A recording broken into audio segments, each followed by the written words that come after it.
MBTI 유형별 불륜 성향. 당신의 연인 정말 믿을 수 있나요? 통계 자료에 따르면 특정 MBTI 유형은 불륜 확률이 최대 5배까지 높게 나타났습니다. 과연 당신의 MBTI는 어디에 속할까요? 지금부터 충격적인 분석 결과를 공개합니다. 시청자 여러분, 안녕하세요. 오늘은 많은 분들이 궁금해하지만 쉽게 말하지 못하는 주제를 다룹니다. 바로 MBTI 유형과 불륜 성향의 상관관계입니다. 최근 국내외 연애 심리 관련 설문조사에서 흥미로운 결과가 나왔습니다. 16가지 MBTI 유형 중 일부는 불륜 경험률이 평균보다 훨씬 높았습니다. 반대로 어떤 유형은 거의 제로에 가까운 수치를 보였습니다. 먼저 강조드리고 싶은 점이 있습니다. 이 분석은 다양한 설문조사와 통계 자료를 바탕으로 한 것입니다. 하지만 개인의 도덕성이나 실제 행동을 판단하는 절대적 기준은 아닙니다. 모든 유형에는 훌륭한 사람도 그렇지 않은 사람도 있습니다. 이 점을 반드시 기억해 주시기 바랍니다. 오늘의 목표는 명확합니다. 통계적 경향성을 파악하고 실질적인 예방 전략을 제시하는 것입니다. 그렇다면 오늘의 분석은 어떤 기준으로 진행될까요? 전문가들은 크게 3가지 요소를 중심으로 분석했습니다. 첫째, 새로운 경험을 추구하는 성향. 둘째, 충동적이고 모험을 즐기는 성향. 셋째, 감정 표현에 솔직하고 관계에 쉽게 몰입하는 성향입니다. 이 조합이 강할수록 통계적으로 불륜 확률이 높게 나타났습니다. 외향형, 감각형, 즉흥형, 감정형이 결합될수록 위험 신호가 켜집니다. 지금부터 구체적인 순위를 공개하겠습니다. 탑 3 가장 주의가 필요한 유형. 1위 ENFP, 재기발랄한 활동가. 분석 결과 가장 위험도가 높은 유형은 ENFP입니다. 이들은 새로운 설렘과 감정적 교류를 무엇보다 중시합니다. 호기심이 많고 감정적 연결을 매우 중요하게 생각하죠. 문제는 현재 관계가 시들해지거나 감정적 만족감이 떨어질 때입니다. 운명적인 감정적 끌림이라는 명분으로 새로운 관계에 쉽게 몰입합니다. 감정 연결에 극도로 취약한 편이라고 볼 수 있습니다. 실용적 예방 팁을 말씀드리겠습니다. ENFP 파트너와 함께 계신다면 관계의 기준을 명확히 설정해야 합니다. 혼자 상상이 폭주하지 않도록 충분한 소통이 필요합니다. 관심과 애정을 지속적으로 표현하고 확인하는 과정이 중요합니다. 새로운 자극을 관계 내에서 함께 만들어가는 것이 핵심입니다. 2위 ENTP, 뜨거운 논쟁을 즐기는 변론가. 두 번째로 위험도가 높은 유형은 ENTP입니다. 이들은 짜릿한 스릴과 지적 자극을 끊임없이 추구합니다. 도전과 변화를 즐기며 일상적인 권태를 가장 싫어하는 유형이죠. 현재 파트너와의 관계에서 지루함을 느끼면 문제가 시작됩니다. 지적 자극이 부족하다고 판단되면 새로운 관계를 게임처럼 여길 수 있습니다. 실제로 연애조차 실험의 일부로 보는 경향이 있습니다. 새로움에 중독된 유형이라고 볼 수 있습니다. 예방을 위해서는 이렇게 대응해야 합니다. 도전과 변화를 연애 안에 계속 녹여내야 합니다. 지루함을 방지하기 위해 새로운 활동을 함께 시도하세요. 토론하고 논쟁할 수 있는 건강한 지적 교류를 유지하는 것이 중요합니다. 확실한 선을 긋고 경계를 명확히 하는 대화가 필수적입니다. 3위 ENFJ, 정의로운 사회운동가. 세 번째는 다소 의외일 수 있는 ENFJ입니다. 이들은 타인에게 깊이 공감하고 관계의 중심이 되려는 성향이 강합니다. 사람들을 돕고 그들의 감정을 충족시켜주는 데서 큰 만족감을 얻죠. 문제는 바로 여기에 있습니다. 누군가 나를 필요로 한다는 느낌에 극도로 취약합니다. 현재 관계에서 인정 욕구나 헌신 욕구가 채워지지 않으면 위험합니다. 다른 사람에게 도움을 주다가 감정적으로 과몰입하게 됩니다. 실질적인 대응 방안입니다. 도움을 주기 전에 반드시 경계선을 설정해야 합니다. 다정함이 다른 사람에게도 폭발하지 않도록 주의가 필요합니다. 파트너에게 충분한 인정과 감사를 표현하는 것이 중요합니다. 타인을 돕는 것과 감정적 몰입은 구분되어야 한다는 점을 명심하세요. 중위권 상황에 따라 흔들리는 유형들. 이제 중위권 유형들을 살펴보겠습니다. 이들은 상황이나 조건에 따라 위험도가 달라지는 특징이 있습니다.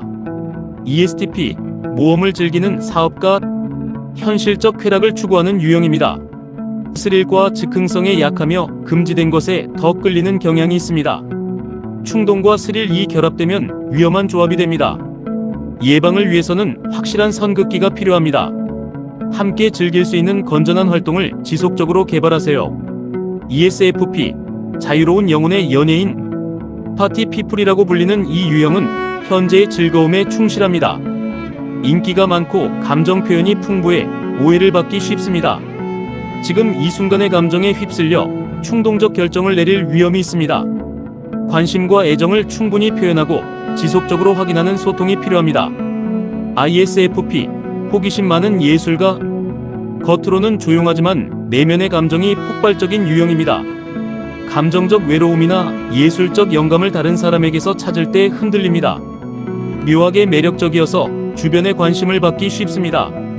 감정이 흔들릴 때 멈춤 버튼을 만들어두는 것이 중요합니다.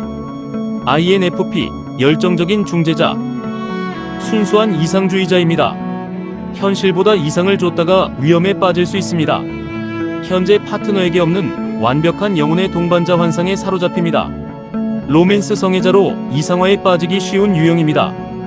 이상화를 멈추고 현실을 점검하는 파트너가 필요합니다. 마음이 자꾸 아플 때는 현실 기반의 대화가 도움이 됩니다. ESTJ, 엄격한 관리자, 뜻밖의 복병이라고 할 수 있습니다. 겉으로는 원칙주의자지만 계산적인 면이 있습니다. 자신의 업무나 성공에 도움이 되는 이성적 교류를 합리화할 수 있습니다. 연애 규칙을 명확히 합의하고 감정 공유 훈련이 필요합니다. ENTJ, 대담한 통솔자, 시간 낭비를 극도로 싫어하는 유형입니다. 비효율적인 관계는 빠르게 정리하려는 경향이 있습니다. 목표를 위해 더 나은 조건을 가진 상대를 찾을 수 있습니다. 성공 중심 사고로 인해 유혹이 많아지는 편입니다. 권력이나 성공보다 관계 자체의 가치를 지속적으로 상기시켜야 합니다.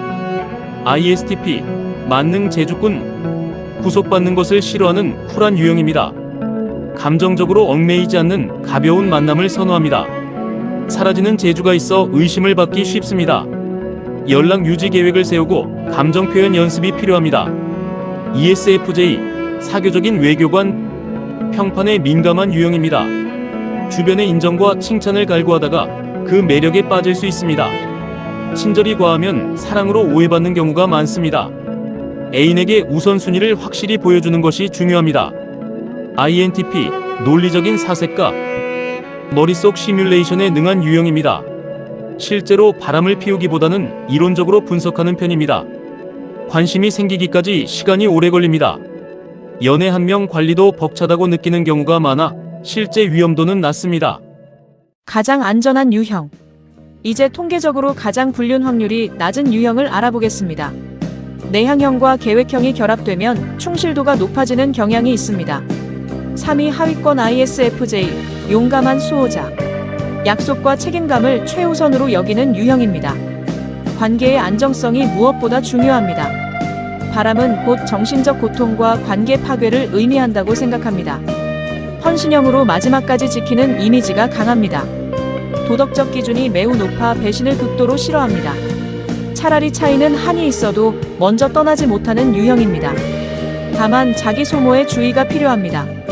지나친 헌신으로 본인이 지치지 않도록 균형을 잡는 것이 중요합니다. 2위 하위권 ISTJ, 청렴 결백한 논리주의자. 비효율과 복잡함을 극도로 싫어합니다. 바람을 피우는 것은 시간 낭비이자 비효율의 극치라고 판단합니다. 책임감이 강하고 약속을 절대적으로 지키는 유형입니다. 계획에 없는 일탈은 이들에게 극심한 스트레스를 줍니다. 한번 정하면 끝까지 가는 이미지가 강합니다. 다만 가끔은 애정 표현도 필요하다는 점을 기억하세요. 감정적 소통도 관계 유지의 중요한 요소입니다. 1위 최하위 INTJ, 용이 주도한 전략가. 통계상 가장 불륜 확률이 낮은 유형입니다. 완벽한 계획을 선호하는 이들에게 바람은 최악의 선택입니다. 효율은 제로, 감정 소모는 100, 리스크는 극대화됩니다. 들킬 위험이 높은 리스크이자 불필요한 변수라고 판단합니다. 관계를 복잡하게 만드는 비효율적 행위로 간주합니다. 계산적으로 봤을 때 득보다 실이 압도적으로 많다고 생각하죠. 감정 관리가 깔끔하고 마음을 주지 않으면 그냥 끊어버립니다. 다만 냉정함 속에 숨은 애정을 확인하는 과정이 필요합니다. 중간 유형 INFJ, 선의의 옹호자. INFJ는 특별히 언급할 필요가 있습니다. 도덕왕이라는 이미지를 가진 유형입니다. 깊고 진실한 관계를 추구하며 도덕적 신념이 강합니다. 바람은 자신의 신념을 훼손하는 행위라고 생각해 죄책감이 극심합니다. 다만 공감 능력이 너무 뛰어나 정서적 외도에 빠질 위험은 있습니다. 공감은 하되선을 명확히 하는 것이 중요합니다. 지금까지의 분석을 종합해 보겠습니다. 통계적으로 보면 이런 공식이 성립합니다. 외향형, 감각형, 즉흥형, 감정형이 높을수록 위험도가 증가합니다. 반대로 내향형과 계획형이 높을수록 충실도가 높아집니다. 하지만 여기서 가장 중요한 메시지를 전달하겠습니다. 개인차가 99%입니다. 바람은 MBTI 유형으로 결정되는 것이 아닙니다. 가치관, 책임감, 소통 스타일, 그리고 구체적인 상황이 결정합니다. 개인차가 99%라는 사실을 반드시 기억해야 합니다. 그렇다면 실제로 어떻게 대응해야 할까요? 유형에 관계없이 적용 가능한 예방 전략을 말씀드리겠습니다. 첫째, 명확한 경계 설정입니다. 관계의 기준과 선을 분명히 합의하세요. 애매한 상황을 만들지 않는 것이 가장 중요합니다. 둘째, 지속적인 소통과 확인입니다. 상대방의 감정 상태를 정기적으로 확인하세요. 불만이나 공허함이 쌓이기 전에 해결해야 합니다. 셋째, 관계 내 자극 유지입니다. 새로운 경험을 외부가 아닌 관계 안에서 만들어가세요. 지루함은 가장 큰 적입니다. 넷째, 감정적 욕구 충족입니다. 인정, 칭찬, 관심 등 상대방이 원하는 것을 제공하세요. 빈자리를 다른 사람이 채우지 않도록 해야 합니다. 다섯째, 자기 인식 훈련입니다. 본인의 취약점을 알고 미리 대비하는 것이 중요합니다. ENFP라면 감정 몰입 경향을, ENTP라면 지루함 회피 성향을 인지하세요. 오늘 분석한 내용을 정리하겠습니다. MBTI는 하나의 참고 자료일 뿐입니다. 절대적인 판단 기준이 될 수 없습니다. 통계적으로 ENFP, ENTP, ENFJ가 상위권에 위치했습니다. 하위권에는 INTJ, ISTJ, ISFJ가 자리했습니다. 하지만 핵심은 유형이 아닙니다. 바람은 가치관, 책임감, 소통, 상황이 결정합니다. 개인의 가치관, 책임감, 소통 능력, 그리고 처한 상황이 결정합니다. 건강한 관계는 MBTI 유형이 아니라 두 사람의 노력으로 만들어집니다. 명확한 경계, 지속적인 소통, 상호 존중이 핵심입니다. 시청자 여러분의 관계가 건강하게 유지되기를 바랍니다. 오늘 영상이 도움이 되셨다면 구독과 좋아요 부탁드립니다. 다음 영상에서 뵙겠습니다. 감사합니다.